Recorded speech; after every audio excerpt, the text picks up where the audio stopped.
Chapter 9. Sky. Several days had passed since their encounter with the fire mages. The days of travel were long and hard as Uthrin and Geode pushed the group to their limits to make it to Gelendor as fast as possible. During their rest periods, Silas had successfully opened his second mind using nature as his element of choice, with no vision attacks hindering his progress. Geode had also taught him several basic nature spells, such as healings, which were slightly less effective but not so different than the way light could heal, basic rock throwing, vine whipping, and accelerated plant growth. Silas really enjoyed using nature magic, and wished that he was naturally attuned to it instead of darkness. Samara and Torin both increased in their skills as well. Torin learned several new fighting stances from Geode, and would even wake up early each morning to practice these stances. Samara was continuing to show a natural gift for light magic, and Uthrin continued to praise her for her accomplishments. She even successfully learned her first advanced light spell, which consisted of bending the natural light around objects in such a way as to make them appear invisible as long as they were sat perfectly still. She found it quite hilarious after learning this spell to sit in front of Torin's tent in the morning, appearing out of thin air at the perfect moment to scare him. What she enjoyed even more, though, was when she would not sit in front of his tent and watch as Torin cautiously flailed his arms about, looking for an invisible prankster to appear, only to have nothing happen. "I'm just keeping him on his toes," she would always say in defense. "If he's going to be our master swordsman and protector of evil, then he needs to be conditioned to surprises." Silas was excited for tonight's training. They had all been discussing plans for what they were going to do to ensure that they could enter Gelendor safely, and part of these plans called for an advanced magic technique. The nature magic consisted of talking to a squirrel, bird, or some other small animal to go into the city first in a stealthy scouting mission. Silas begged Geode to let him be the one to try talking to the animal, to which he agreed. His excitement continued to grow when Samara broke his train of thought. "Uthrin, if Malos knows we came from Shilverst, and he knows the main direction we've been going, then how do we know we're even going to be able to make it into Gelendor? Won't he just have the place surrounded by guards or something?" Uthrin shook his head. "Although he would have you think otherwise, Malos hasn't been successful just yet in taking over all the cities of Evandrel. His influence can be seen everywhere, yes, but he hasn't obtained supreme rule over all the land. His reign first started in the capital of darkness, Azrindal. From there, he moved to the Scorched Lands and Northrhind, taking over the powerful nations of fire and water. By that time, his forces had been weakened. Smaller cities like Shilverst were still within his grasp, but the remaining elemental capitals of light, nature, and air were able to hold strong against him. In the places where he has control, he teaches that he's the ruler over the entire earth, along with a multitude of other lies. He does his best to keep those beneath him in the dark, until he finds the power that he needs to take over the rest of Evandrel." "So we'll be totally safe once we get in," Samara exclaimed. "He won't be able to do anything." "Not while I still stand," Geode said with pride. "Gelendor is a strong city. It is ancient and beautiful. The mages there are some of the most powerful in all of Evandrel. While the great tree still stands, Malos will never have access to its roots." "Great tree?" Silas asked. "A more beautiful creation you will never see," Geode replied. "Just you wait. The world is much bigger, much more incredible than you could ever imagine."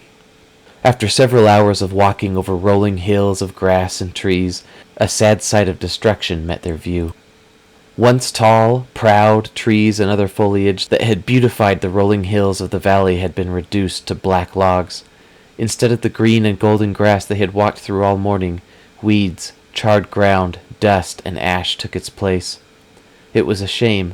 Silas admired how beautiful the rolling hills were, and this section had its beauty taken away by the fire. Before Silas could ask the question, Geode grew furious. He cursed the name of Malos, along with every one of the fire mages that they had encountered several nights prior. "He corrupts everything," Geode spat. "He destroys all that is beautiful, all that is good." The destruction in the area was immense, covering nearly as far as Silas could see. He imagined the raging fire, consuming everything in its wake, destroying any and all plant and animal life.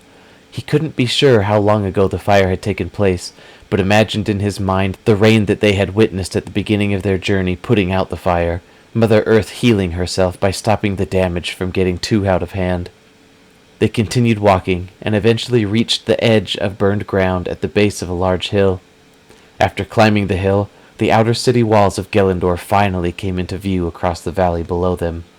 It looked like a massive jungle slapped onto the landscape. It almost appeared out of place in the middle of the valley. It was as if the gods themselves had planted a garden, growing the city with their divine powers. It was hard to tell from the distance, but the shape of a gargantuan tree seemed to stand at its center. "There it is! We made it!" Torrin exclaimed happily. "It's about time!" "We will camp here tonight," Uthrin said, dropping his pack to the ground. "We'll keep low, hopefully avoiding the chance of anyone finding us. We'll make our entrance in the darkness of tomorrow morning, before the sun rises. Rest now. We'll go over tomorrow's plan before the night falls." Silas plopped himself down upon the grassy hill, relishing in the thought that their travels would be over tomorrow. He brushed his hand through the grass, a gentle breeze blowing through his hair. He gazed down at the hill, across the valley at the magnificent city, surrounded by an immensely tall stone wall. His imagination ran wild. Even at a distance, he could tell that Gelendor was nothing like Shilverst. Growing up, he'd never heard too much about the surrounding cities.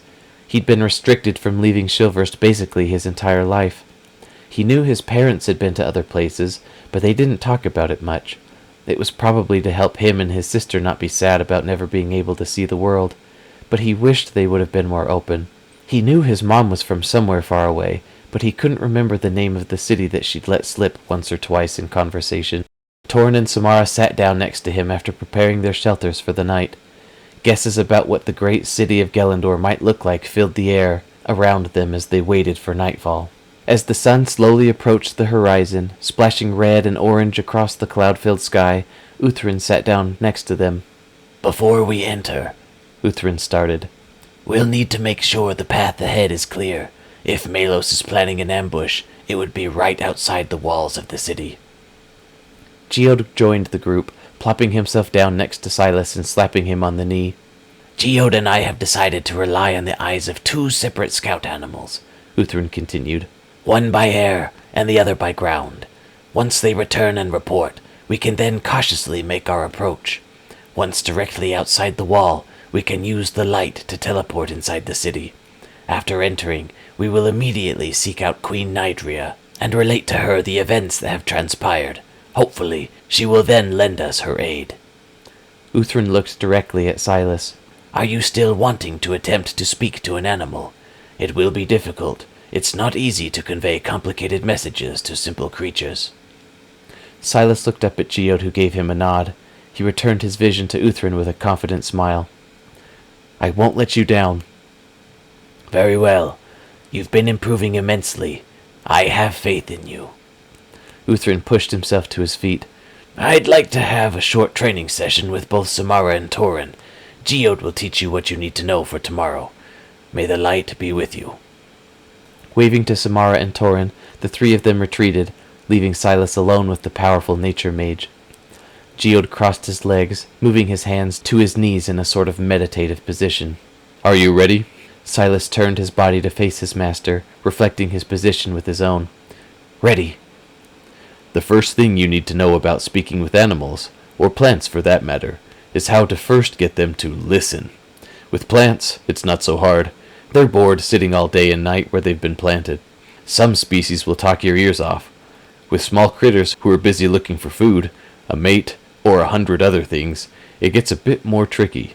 So, I like to cheat. Geode winked, placing his hand into an outer pocket of his battle mage robes. He pulled his hand out a second later, his palm filled with some dried nuts. When you talk to them, both plants and animals will be naturally curious, and slightly more trusting, but it still helps to give them a bit of incentive to listen. Keep calm, stay collected, and remain still as you call out to them. That will help give them the confidence and trust that they need to approach. Geode placed the nuts on the ground in front of him, then made the symbol of nature and opened his second mind. After the green glow appeared around his hands and in his eyes, Geode again picked up the nuts from the ground and placed them into his now extended hand.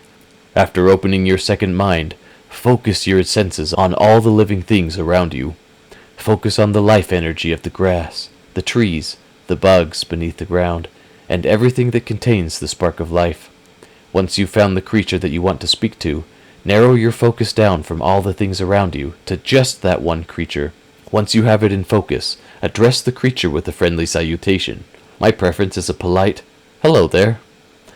If the creature you have addressed has enough interest, it should respond, and you can go from there. The language that it speaks will be naturally translated into something that you will be able to understand, thanks to the power of the nature magic that you're channeling. The more focused you remain, the clearer you will sound to whatever you're talking to, and the clearer it will sound to you. Geode let out a breath of air and closed his eyes.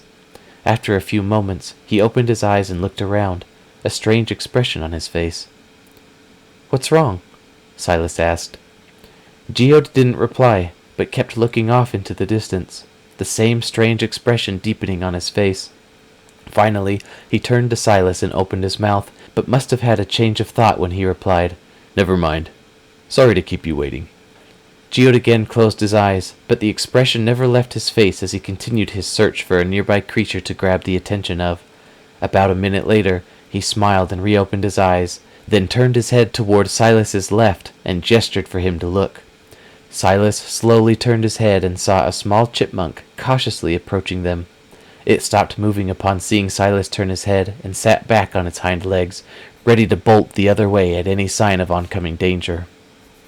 Geode reached his hand with the nuts towards the chipmunk, and Silas noticed the green aura around his hands and in his eyes flare slightly. The chipmunk dropped to all fours, twitching its nose as it slowly approached. The chipmunk dashed past Silas before slowing his approach as it reached Geode's hand. It paused for a moment, then reached its front paws forward, grabbing a nut from his hand and stuffing it into his mouth. Geode continued to smile as the chipmunk proceeded to stuff fragments of nuts into its cheeks until they doubled in size. The chipmunk jumped into Geode's hand, curled itself into a comfortable sitting position, then continued stuffing nuts into its ever-growing cheeks. "That's awesome," Silas whispered to Geode, trying not to disturb the chipmunk. "What did you say to him?" "To her," Geode corrected. "I told her that I had some leftover food that she could have, and that I meant no harm. I also told her that you would not try to harm her, and she could trust us.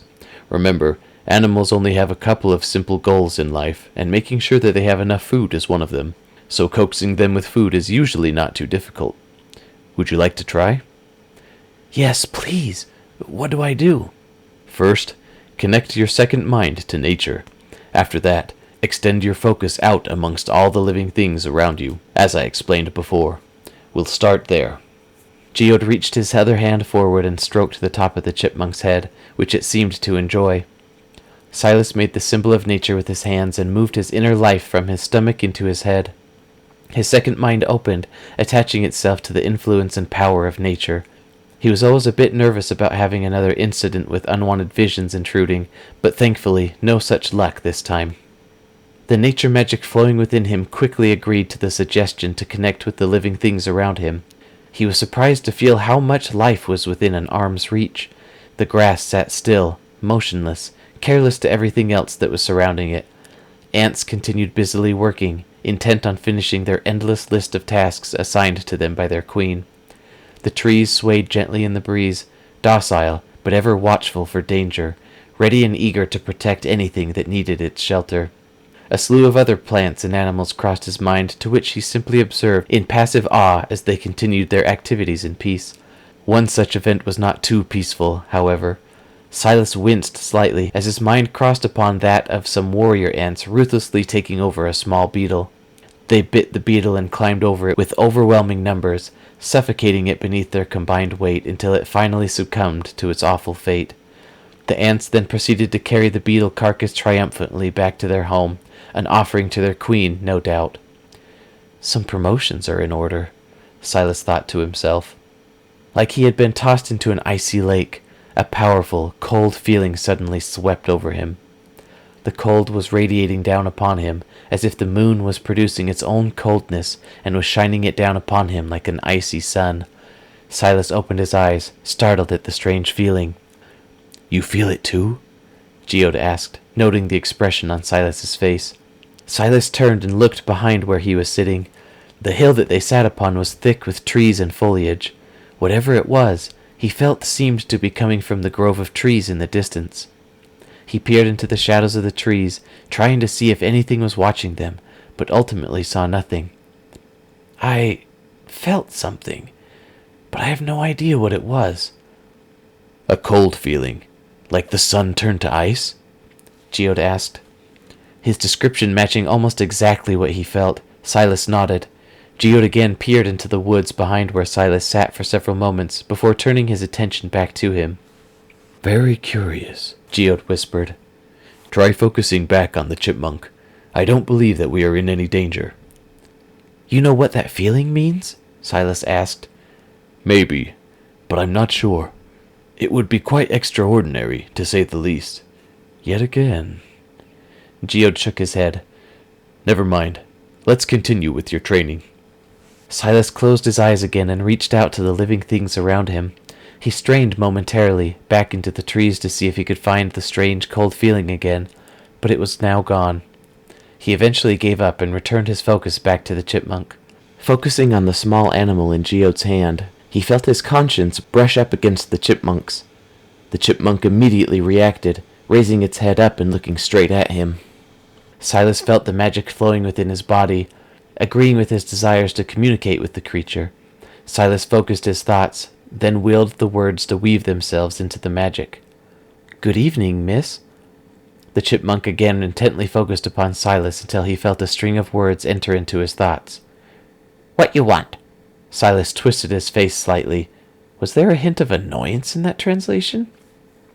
Trying to keep his demeanor kind and gentle, he continued. "How are those nuts? Are they nice and tasty?" Silas watched as the chipmunk scooped the remainder of the nuts out of Geode's hand and stuffed them into her mouth. Mine.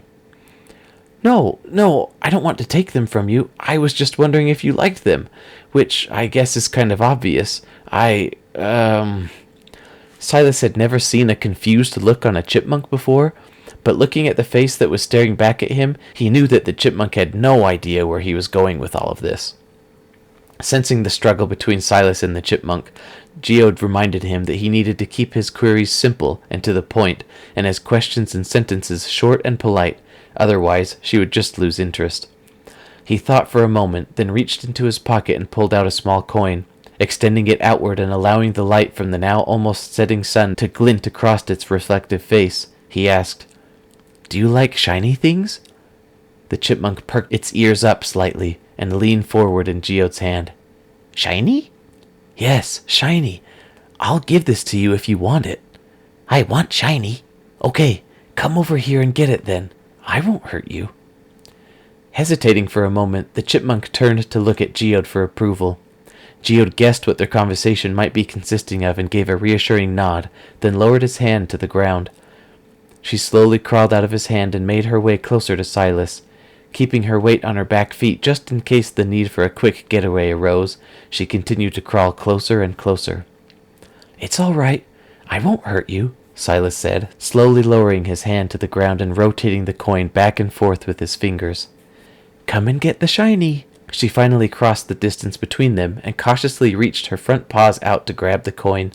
Finishing the exchange, Silas moved his hand towards her paws slightly, allowing her to grab the coin and skitter backward a couple of feet. She admired the coin, a sense of awe clearly visible as she copied Silas, rotating the coin and causing light to gently reflect off the metal surface and into her dark, wide eyes. With a jolt, the chipmunk opened its already stuffed mouth and put the coin in between its large front teeth and ran towards the nearest tree. "Hey, get back here!" Silas called out with both his physical mouth as well as his second mind. Mine, mine, mine! The words echoed in his mind as he watched the very first animal that he had ever communicated with climb up the tree, its robbery now complete. Geode laughed out loud, leaning back into the laugh and falling on his back. Silas must have missed something, because having a chipmunk steal what little money he had was not very funny to him. Wiping a tear from his eye, Geode calmed his laughter, rose back to a sitting position, and cleared his throat. That was a good first attempt. He choked on some residual laughter, then added, As you can see, it's harder than it looks. Try it again. Geode leaned over and handed Silas a small handful of nuts from his bag. You can try the same chipmunk if you want, but I doubt it will be willing to come back now that it's already gotten its prize. Stupid chipmunk, Silas mumbled under his breath. Clearing his mind and focusing on the life around him, Silas once again set his focus towards the forest where the cold feeling came from before. The feeling had been so mystical, so mysterious. He searched amongst several birds, beetles, mice, and other creatures, but to no success. Abandoning his search, he looked for anything close that might listen to him. A nearby crow piqued his interest, so he gave it a shot. "Hello, Mr. Crow. How are you this evening?" The crow looked down at him, blinked once, then flapped its wings, taking flight. "Shove off!" The words rang in his mind as the crow flew off into the sunset. Silas frowned, looking at Geode. "Hey, Geode, how accurately does nature magic translate?" Geode pondered for a moment. It's fairly accurate from what I have experienced. Why? What did that crow say? Silas frowned. "It told me to shove off." Geode burst into laughter, rolling onto his back, pounding his fist into the grassy ground beneath him. Silas crossed his arms in frustration. "Stupid crow. I didn't want to talk to you anyway." Geode, having far too much fun, once again encouraged Silas to try again. Annoyed, Silas continued his search for an animal to talk to. He was able to get 2 mice to come close to him, but each time he was only successful in giving the mouse a nut before it ran away triumphantly. Frustrated, Silas was about to give up when he felt the strange radiating cold feeling again. Refocusing, Silas directed his flow of magic towards the feeling, deep into the trees behind him. The cool presence grew colder and colder, as if he were slowly descending into a pool of icy water. Silas refused to let the feeling escape, pursuing it with supreme focus. He closed his eyes, nearly able to see the energy in the darkness behind his eyelids. "You're very interesting." A soft, feminine voice entered his mind. Silas flinched at the sudden voice in his head and opened his eyes, fully expecting there to be a young girl standing in front of him. He looked all around, but only saw Geode sitting in front of him. A soft giggle rang in his head, its tone light and mysterious, yet playful and curious at the same time. Silas closed his eyes again, willing the words to be directed towards the voice. "Who are you?" A mysterious whisper slithered through his mind, accompanied by the continued high-pitched giggling. He felt the presence move, growing slightly closer and stronger as it cautiously approached him. "Yes, you're very strange. Much different from any human I've ever felt." The voice was sly and mysterious, like a shadow always out of sight, out of reach. Unlike any of the other animals he had connected with before, whatever this was felt elusive, as though it were impossible to catch. His curiosity piqued, Silas continued his attempts. Each time he felt that he was growing close to the cold, mysterious presence, it would vanish, popping up at a distance, a whispering giggle lingering at the very edges of his mind. As quickly as the creature had appeared, it suddenly vanished, the cold presence no longer brushing against his outreaching energy. "Silas!" An excited whisper exclaimed. "Silas, quick! Look behind you!" Silas opened his eyes. Geode sat directly in front of him, eyes ecstatically wide, a finger pressed to his lips. "Turn around," he silently mouthed. "Slowly." As though a wild animal would pounce on him at any sudden movement, Silas slowly turned his body towards where Geode was looking.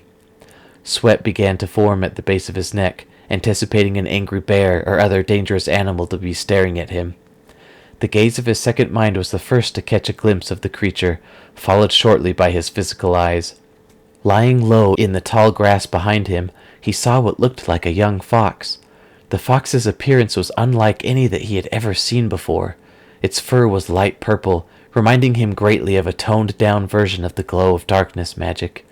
White, glowing eyes shined brilliantly in the evening air, shining like two beautiful full moons in the night sky. White fur as pure and unstained as fresh fallen snow ran from the bottom of its chin down its belly, then made its way to the tip of its tail.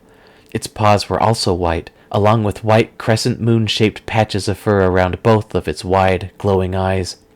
It was the most beautiful creature that Silas had ever seen, a mystical, mysterious creature that had to be from an entirely different world. It stared at him from its crouched position, almost invisible, despite the bright colors of its fur and the glowing within its eyes. "I can't believe it," Geode whispered, his voice barely audible. "What is it?" Silas whispered back, remaining as still as possible. "It has to be. There's nothing else it could be." "What?" Silas asked again, heart pounding in excitement. "It's a moon fox." "Moon fox?" Silas responded, watching as the creature lowered itself slightly in the grass. "Yes, they're extremely rare. Legend says that they can disappear in an instant, making them nearly impossible to approach. Only the luckiest of travelers are ever able to catch a glimpse of one, and most likely will never come across another in their lifetime." "It was that cold feeling," Silas whispered in wonder. "That's what we were feeling. It makes sense now. Moon foxes are a type of elemental creature. Part of them is actually made of darkness. I've heard stories about them. Most of them I dismissed for tall tales. But now, seeing one in the flesh..." Geode's voice grew slightly louder, rising with excitement. "They're said to be extremely intelligent, and along with having darkness coursing through their veins, they possess the ability to use darkness magic." "An animal that can use darkness magic?" Silas thought to himself. Almost as a response to his thought, the moon fox flicked its ears, tilting its head slightly above the grass, gazing at him with its intensely glowing eyes. "You're like me," it said in its young, feminine voice. The words whispered through his mind like a cold winter's wind. "One with the shadows. I can feel it in you. What are you doing out in these woods?" Not knowing what to say, Silas simply responded with the truth. "We're on our way to Gelendor. We're looking for a stone, so we can bring peace to this land." The moon fox tilted its head slightly. "And why would someone with so much potential in darkness want to create peace? Could it be that you are lying to me?" Silas shook his head, the mysteries growing with every word that it spoke. No, I wouldn't lie. We're the good guys. "But how do you know that I have potential for darkness?" The moon fox didn't answer. After a moment, it slowly rose to its feet, its mystical presence now fully visible above the grass. Step by step, the moon fox slowly started inching towards him. Silas scooted backward slightly, but Geode sent him an assuring whisper that he was not in danger. At least, not yet. Gathering his courage, he watched with wonder as the creature cautiously approached him. "A pure-hearted, dark-souled human. Very strange. I didn't think it was possible." Not knowing what to do, Silas slowly reached his hand out towards the moon fox's head. It stopped moving at his initial approach, then gradually came closer. As it closed the distance between them, his fingers touched it on the top of its head. Its soft fur passed through his fingers with ease, a softer material he'd never before had the pleasure of experiencing. As he stroked the top of its head, its glowing eyes stared intently into his own. After a few moments, the moon fox nudged itself forward and slowly put its front paws upon his lap. Silas ran his hand from its head, down its back and across its large, fluffy tail, which it seemed to enjoy. Curiosity poured from the creature's bright stare. Before he knew it, the moon fox had placed its paws against his chest, their noses nearly touching as they stared into each other's gaze. Silas stared deeply into the moon fox's glowing eyes, feeling a strange tingling sensation beginning to spread throughout his body. His second mind almost seemed to reach out, as if it were forming a sort of mystical connection with the moon fox. "You're very beautiful," he said, not knowing what else to say. "Maybe the most beautiful creature I've ever seen." The moon fox continued to stare deeply into his eyes, as if it were judging the very intentions of his soul. "You said you're trying to bring peace. How exactly do you plan to do that? Silas formed the thoughts in his mind, but then a strange feeling crawled over him. Acting upon the suggestion of the nature magic flowing through him, he instead allowed images from his mind to be sent to the Moon Fox. The images told the story of him and his friends finding the amulet. It recounted their travels and plans to go to Gelendor. He shared several parts of the visions he had seen, shared his knowledge about the elemental stones of power, and revealed to the fox his deepest desires. The process was surreal. It was as if he had unlocked a completely new way of communication, one where his literal feelings and memories could be conveyed with complete exactness. Once his message was finished, a similar string of sounds and images began flooding into his mind. He saw a family of moon foxes playing in the night near a slow-moving stretch of river. Two older foxes that, when seen, Silas instantly knew to be its parents, sat nearby watching. Silas felt the love that was shared between this family of foxes, and also the extreme level of caution that they took when they were out and about.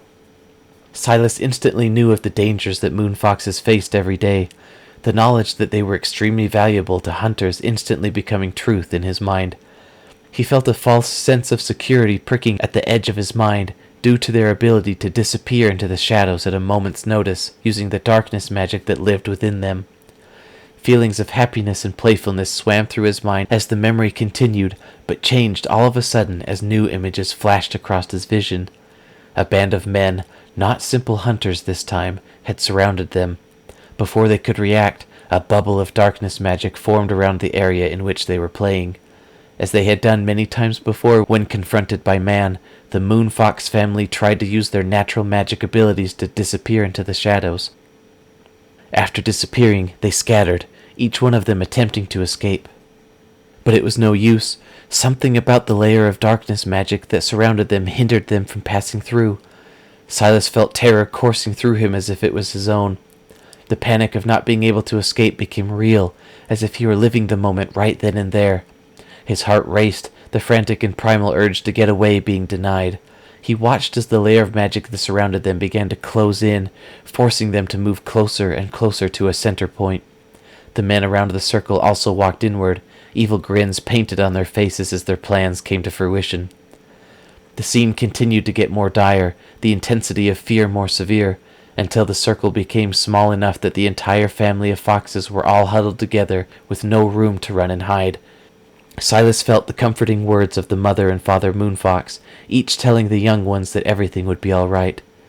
Everything was not all right, though. A heart-wrenching sadness flooded his emotions. Silas felt tears tearing at his eyes, to the point that he thought his heart was about to burst. Unable to escape the scene, he watched as the men surrounding them stuck a strange metal tube through the magic barrier and began to blow sharp, pointed darts at what truly felt to be his family. The darts struck the father fox first, who was desperately attempting to protect his family with his own body. Silas watched with tears in his eyes as what seemed now to be his father faded out of its invisible form that only he and the other foxes could see into his regular purple and white form. "Got 'em," he heard a gruff voice say. "One down, 4 more to go." "No, you dimwit. There was only 4 of 'em," another voice sounded. "Nah, I seen 5. You loon. You counted one of 'em twice is all. There was only 4. 2 big uns and 2 little uns." Silas wasn't sure if the fox he was sharing this memory with knew what the men were saying, or if it was just because he himself spoke human that he was able to understand what the men said. Either way, the images, sounds, smells, and basically every sense that he was experiencing felt as though he were living it. He watched as the men continued to fire darts into the circle until their deadly missiles would eventually strike another member of the Moonfox family. It would then fade out of invisibility to the cheers of the men. After what seemed like hours of torment, 4 of the 5 members of the family had been shot by the darts, the one that Silas was sharing the memory with being the only survivor. "Shoot a couple more in there. I know I seen 5. One of the men said. Sighing, the man with the metal tube shot several more darts into the ground, each barely missing its target. "I told you, 4 of 'em's all there was." The bubble of darkness energy faded away as 2 of the other men lowered their hands into the area to scoop up their prizes. As soon as the energy was gone, the last fox sprinted away into the trees, heart pounding, sadness overbearing. She watched from the safety of the trees as her family was one by one picked up and placed into bags. Her heart broke as the evil men left the scene of the crime, laughing from their success. The scene faded slightly, and in its place, images of lonely nights and heartbroken, sleepless days passed through his mind. Just when Silas thought it was over, that he wouldn't have to bear any more of the sadness being placed upon him by the memories of the moon fox, the images sprang back into view, now in a time that Silas knew to be several months later. She had searched long and hard to find her family, but to no avail. Luckily, she had found refuge with a kind group of regular red foxes, and had been staying with them for some time now. At first they were hesitant to allow her to join them, but had eventually softened their hearts. Several weeks after joining her new family, while they were sleeping in the safety of a large tree, she heard the terrifying sound of men's voices upon the wind. A deep shudder filled her body as the voices slowly faded away. Not long after, another terrifying sound pricked her ears. This time, it was the sound of an immense, crackling fire. She dared a peek from the safety of the tree, her eyes falling upon deadly, hungering flames swiftly approaching. Silas again felt the pain and sadness of her memories as she watched the flames come closer and closer to the tree that she now called home. He felt her fear as her new family all huddled in the back of the hollowed-out trunk, awaiting imminent doom and the immeasurable pain of flames as they slowly started to climb up the tree. The flames were relentless, devouring and destroying all that she held dear. Silas mentally received images in his mind of her bravely jumping from the high branch she had been on, through the thirsting flames and onto the ash-covered ground. Pain entered into his feet as he felt her land hard on the ground from the long fall. A heart-wrenching sadness overcame him as he witnessed a new family, too scared to make the same jump. He pleaded with them in his own mind, calling to them with every fiber of his being to make the jump. His heart broke as the image of them was eventually consumed in flames.